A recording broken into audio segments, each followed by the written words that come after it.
Le BTP est bourré d'innovation et si je suis aujourd'hui avec Guillaume, c'est pour vous présenter sa magnifique entreprise. Salut Guillaume. Salut Cédric. Ça va? Super. Bon, dis-moi, est-ce que tu pourrais te présenter avant qu'on parle de Certificol? Déjà, merci pour l'invitation. Tu m'as dit ce matin que c'était l'inauguration de ton studio de podcast. Donc, je voulais particulièrement te remercier de nous avoir invités. Très honoré. Ça restera dans ma mémoire, cette première. Moi aussi.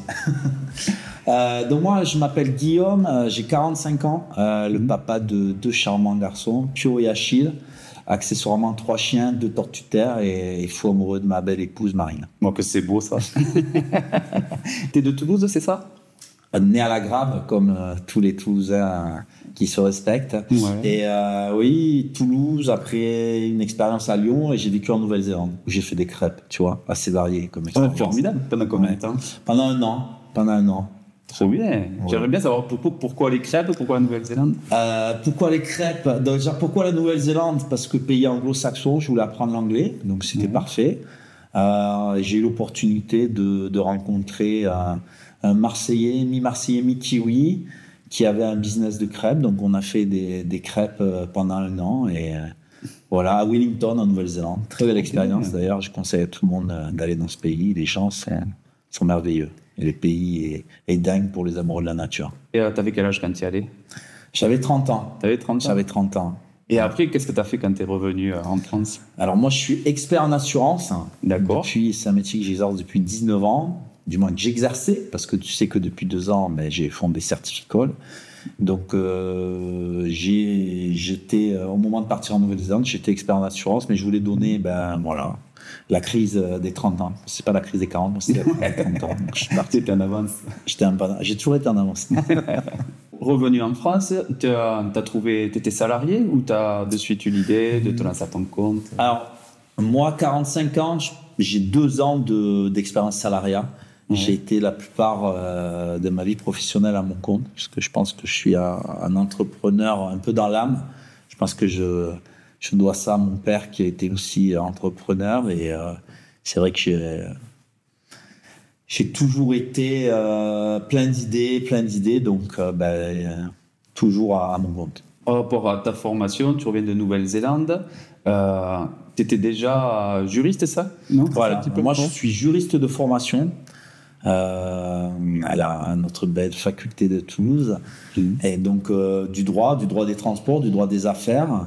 Et ce qui m'a amené à créer et à développer cette solution Certificol avec Nicolas, qui est le cofondateur, qui lui a plutôt un parcours d'ingénieur de grandes écoles d'ingénieurs de France. Et c'est quoi Certificol? Pour entrer dans le vif du sujet. Certificol. Donc, Certificol, c'est une entreprise qui est leader de la preuve numérique. D'accord. Alors, la preuve numérique, chez Certificol, on certifie les photos et les vidéos, les données GPS. On certifie de la donnée, de la data. Et à ce titre, on accompagne les acteurs de l'assurance, mais plus particulièrement aussi les entreprises du BTP, les artisans. Et je vais t'expliquer pourquoi et comment. Tu as choisi de créer Certificol, mais quel était le constat à l'origine? Qu'est-ce que tu t'es dit pour passer de juriste à se dire, il y a quelque chose à faire? C'était quoi le cheminement? Le cheminement, c'est une rencontre avec Nicolas, qui est le cofondateur de Certificol. Nicolas, je l'ai rencontré juste avant de partir en Nouvelle-Zélande. Donc, tu vois, c'était en 2010. Ouais. Ça remonte. Donc, quand je suis revenu, j'ai repris ma vie professionnelle d'expert en assurance. Et Nicolas m'a passé un coup de fil il y a maintenant 3 ans. 3 ans, un coup de fil qui a changé le cours de ma vie, du moins professionnel, mais pas que. Il m'a dit, Guillaume, est-ce que la preuve numérique aurait du sens dans ton travail? Alors moi, la preuve numérique, c'est Kesako. Donc il m'a expliqué, en fait, la preuve numérique, donc ça permet de donner une valeur prouvante, une valeur légale à des documents, à des datas, donc une photo, une vidéo. Et donc, de suite, moi, j'ai vu une utilité dans le monde de l'expertise. Je faisais de l'expertise marchandise transportée, Nicolas, plus IRD, mais aussi du bâtiment. Donc, ça permet de figer une situation, de faire un constat que tu fais, que tu as besoin, que tout le monde peut faire au quotidien, surtout les artisans et les professionnels du BTP. avec une valeur légale, une valeur probante, c'est-à-dire c'est quelque chose, c'est une preuve qui est recevable devant les juridictions françaises et européennes. Ça permet vraiment d'accompagner et de protéger les gens qui utilisent notre solution. Au final, tous les jours, tu prends des photos pour lorsque tu loues des vélos à Toulouse, un état des lieux, que ce soit un Airbnb, une voiture. Et au jour de l'IA générative, on s'aperçoit que les photos sont retouchées. Il y a beaucoup de falsifications dans le domaine des assurances. Les derniers chiffres qui sont tombés de KPMG, il y a 17 millions de déclarations de sinistres par an. Et sur ces 17 millions de déclarations de sinistres, il y a 17% des photos qui sont retouchées. Ah ouais. C'est des chiffres officiels. Donc pourquoi maintenant et pas avant? Parce que, comme je te disais, avec l'IA générative, tout le monde peut tout le monde peut falsifier, retoucher ses photos et faire du contenu synthétique. Et donc nous, Certificol, avec notre solution, on donne de la probité, de l'authenticité à ces photos. Donc les cas de figure sont divers et variés. Comment ça se passe techniquement pour utiliser Certificol? Les gens prennent les photos, ils l'envoient sur une plateforme ou c'est une application? Alors nous, c'est une application mobile, donc téléchargeable gratuitement sur Apple Store ou Google Play. D'accord. Donc typiquement, tu télécharges et tu l'utilises comme tu as un outil dans ta poche qui te permet de faire des constats à n'importe quelle heure du jour, de la semaine. Et aussi, nous fonctionnons en API. Alors en API, c'est une passerelle. Donc à ce titre, on est sur des CRM métiers, donc sur des CRM d'artisans, de la rénovation énergétique et tout. Donc on peut nous utiliser via des logiciels de CRM. Et comment après ces photos sont certifiées? Qu'est-ce qui fait qu'elles sont certifiées? Alors, très bonne question. Ah, merci. Il faut le souligner. Alors là, ça va être un peu... là, c'est du technique et du juridique. Donc nous, quand on a décidé de créer cette solution, Certificol, moi, en bon juriste que je suis, j'ai fait appel à une avocate en droit de la propriété intellectuelle et en droit du numérique. Et je lui ai demandé de sortir la jurisprudence sur où étaient les décisions de justice sur la preuve numérique. Il faut savoir que la preuve numérique découle de la signature numérique. Tu te souviens, dans un passé pas si lointain, quand on signait un document, on le signait sur une feuille de papier avec un stylo. Maintenant, tout le monde signe sur DocuSign, VeriSign. Oui. On signe numériquement sur ta tablette, sur ton téléphone, quand tu as un moment. Donc, la preuve numérique découle de cette signature numérique. La preuve numérique est régie par un règlement européen qui est le règlement EIDAS, mais aussi une loi française. Et nous, chez Certificol, on a codé ce règlement européen, cette loi française. Donc, on est parti du fond avant de faire la forme, donc de faire cette application. Donc, nous, une fois qu'on avait codé ça, donc je vais t'expliquer un peu les principales briques de la preuve numérique. Donc, c'est un cachet de signature EIDAS, un eurodatage qualifié, très important. C'est des tokens d'eurodatage. On travaille avec des tiers de confiance de l'État. D'accord. On a un archivage long terme dans des serveurs sécurisés en France. Alors pour le coup, nous, on les stocke pendant 10 ans parce que nous, comme on travaille beaucoup avec le bâtiment, donc il y a un problématique de la décennale, la fameuse décennale. Et on a une géolocalisation renforcée. Voilà. Et toutes ces briques, et je te parle des principales briques, font qu'on peut qualifier notre solution de solution qui permet d'établir des certificats de preuve numérique, de certifier ces photographies, mais pas que. Les vidéos certifiées arrivent dans quelques semaines. Oh, génial. Ouais. Ça va permettre de faire des constats plus longs sur de la working. La personne qui va prendre ces photos certifiées, ça peut lui servir à quel moment? S'il y a un procès ou quelque chose au tribunal? Alors, nous, comme je te le disais, on est un véritable tiers de confiance. Donc, notre solution, elle apporte plusieurs bénéfices, une plus-value évidente pour les professionnels du BTP et des artisans. J'appelle ça ce triptyque que tout le monde connaît dans le bâtiment. C'est l'état des lieux, le suivi de chantier et la levée de réserve. L'état des lieux, pourquoi? Parce qu'aujourd'hui, les artisans arrivent sur un chantier. Donc, ils vont intervenir soit sur du gros œuvre, soit sur de la finition. Automatiquement, l'état des lieux permet de se prémunir du dommage qui était préexistant. Par exemple, Si une entreprise de maçonnerie, de terrassement, elle va commencer à mettre du marteau-piqueur pour faire... S'il y a des fissures qui étaient déjà préexistantes, le but, c'est qu'elle ne paye pas des dommages qui étaient déjà préexistants. Oui.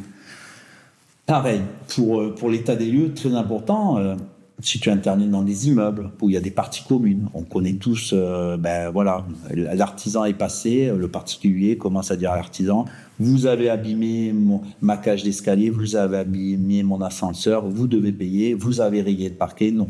Voilà, cet état des lieux permet vraiment de protéger, d'accompagner, de protéger les intérêts des professionnels du bâtiment. Ouais. Ensuite, le suivi de chantier, des exemples, lorsqu'il y a plusieurs co-contractants sur un chantier, cela permet aussi de... Moi, j'ai un exemple que je cite, c'est un ami à moi qui fait appel à une entreprise de menuiserie pour poser des belles menuiseries 7016. Donc là, la société pose les belles menuiseries et à la fin du chantier, on s'aperçoit qu'elles sont toutes rayées. Toutes rayées. Et donc, on convoque tout le monde, personne ne veut payer. Le menuisier dit, voilà, moi, quand je les ai posées, elles étaient en bon état. Ben, vous savez, sur un chantier, il y a beaucoup de co-contractants. Il se peut que les différents corps de métier abîment ceux dont l'artisan précédent a fait. Donc, ça permet de dire, voilà, moi, je suis venu, j'ai bien réalisé ma prestation et je fais quelques photos qui me permettent de me dédouaner en cas de sinistre à venir. Et enfin, la levée de réserve qui actionne la décennale, ça permet d'actionner donc la décennale, de se faire payer aussi, et de montrer aussi aux particuliers la bonne réalisation des travaux, la bonne réalisation, surtout par exemple quand vous travaillez en toiture et que le particulier n'a pas de vision sur ce que l'artisan a fait quand il travaille en hauteur ou dans des endroits non accessibles pour le particulier. Est-ce que ça peut servir, par exemple, un artisan, il recevrait par un transporteur ses menuiseries et elles sont abîmées. S'il prend en photo les menuiseries abîmées, il peut être protégé aussi. Mais bien sûr, bien sûr. Ça, c'est un cas de figure dans ma précédente vie professionnelle. C'est les transporteurs, ils arrivent, ils sont toujours pressés. Ouais. Donc, automatiquement, à un transport, vous devez prendre des réserves sur la lettre de voiture. Si vous ne prenez pas de réserve, il y a un renversement de la charge de la preuve. Donc, typiquement, vous recevez une palette. Donc, les menuiseries, c'est sur chevalet. On sait souvent que les chevalets, ils ont tendance à un peu se disloquer. Typiquement, si vous ne prenez pas des réserves lors de la livraison, vous vous exposez à payer après les menuiseries. Donc là, ça permet vraiment de faire ce constat authentique qui peut être recevable et qui permet de clore toute discussion, toute contestation vis-à-vis de votre client ou même fournisseur, là en l'occurrence. Si un artisan est sur le chantier où il n'y a vraiment pas de réseau, ça peut fonctionner l'application ? Tout à fait. Ça a été un développement complémentaire suite à un retour chantier. Parce que nous, on s'inspire, on se nourrit du terrain, du chantier pour développer des fonctionnalités. Une entreprise en Corse du Sud, qui avait besoin de cette fonctionnalité hors ligne pour des chantiers de centrales d'assainissement au sud de la Corse où il n'y a pas trop de réseau. Donc, je vais t'expliquer techniquement comment ça marche. Il prend les photos, elles sont stockées, et dès qu'il prend un peu de réseau, ça vient certifier et tout, mais on précise sur le certificat que la photo a été réalisée hors ligne. Mais on a mis en place un système que dès qu'il récupérait à peine de réseau, ça venait à lui donner le caractère. Non, c'est bien ça. Ouais, voilà. Ça permet par exemple, on a des artisans qui travaillent dans des caves, dans des lieux où il n'y a pas forcément de réseau, et de continuer tout son travail et tout, parce qu'on travaille beaucoup dans la rénovation énergétique. Il faut savoir que l'utilisation de photos horodatées géolocalisées est une obligation réglementaire française. Pour la rénovation énergétique. Et donc, on a été confronté à ce problème technique de prise de photos et d'intervention de techniciens avec l'absence de réseau dans des caves, notamment pour les pompes à chaleur. Ah, c'est super. Et après, l'artisan, par exemple, peut récupérer ses photos pour communiquer sur ses réseaux sociaux. Tout à fait. Tout à fait.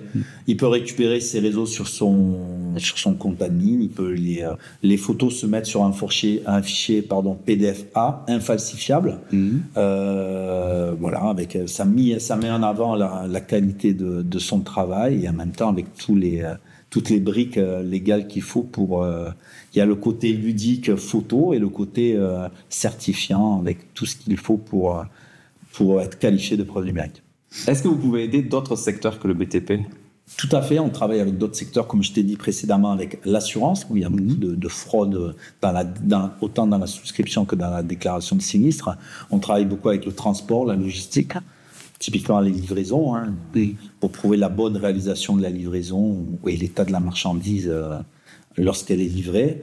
Et on a d'autres secteurs que nous sommes en train de développer, typiquement les états des lieux. Quand tu prends une voiture pour justifier l'état, l'état des lieux de location immobilière, saisonnière. Donc la preuve c'est les prémices, hein, la preuve numérique en est à son commencement. Donc il y a énormément de cas d'usage. Nous, on a décidé de se concentrer sur 2 secteurs qui nous tenaient à cœur aussi. Donc c'est le BTP et le secteur des assurances. Mais je sais que les artisans, en plus, ils aiment les applications qui sont faciles à utiliser. Quand il n'y a pas de friction dans l'utilisation, pour eux, c'est formidable. Donc là, ils arrivent, prennent le téléphone, ils lancent l'application, ils prennent la photo et c'est réglé. C'est réglé. La petite anecdote, quand on a commencé à développer l'application, donc on faisait des réunions avec nos développeurs. Il faut que ça soit facile, parce qu'à partir du moment où c'est une usine à gaz, personne ne l'utilise. C'est ça. Donc si tu as un pouce, tu peux utiliser notre application. Ah, c'est bien ça. Voilà. Donc un téléphone, un pouce ou un autre doigt, tu cliques et ça suffit. Et est-ce que, parce que moi j'ai ce problème-là quand je vais faire des vidéos sur chantier, des fois les clients ne veulent pas qu'on fasse des photos, des vidéos chez eux. Est-ce que là, un artisan aurait le droit? Comment ça se passe pour cette partie-là? Le but de cette solution, c'est d'apporter de la confiance. C'est une chaîne de confiance, en fait. C'est une chaîne de confiance entre un artisan et un client. Ouais. C'est l'artisan, il met en valeur son sérieux vis-à-vis de son client en lui disant, voilà, moi je viens chez vous, je vais effectuer les travaux. Par contre, pour moi, pour vous, je veux réaliser cet état des lieux qui va autant lui servir à lui, mais aussi aux particuliers. Donc en fait, c'est cette chaîne de confiance. Et à partir du moment où cette chaîne de confiance est établie, tout le monde est d'accord. Parce que ça va rassurer tout le monde, autant l'artisan que le particulier.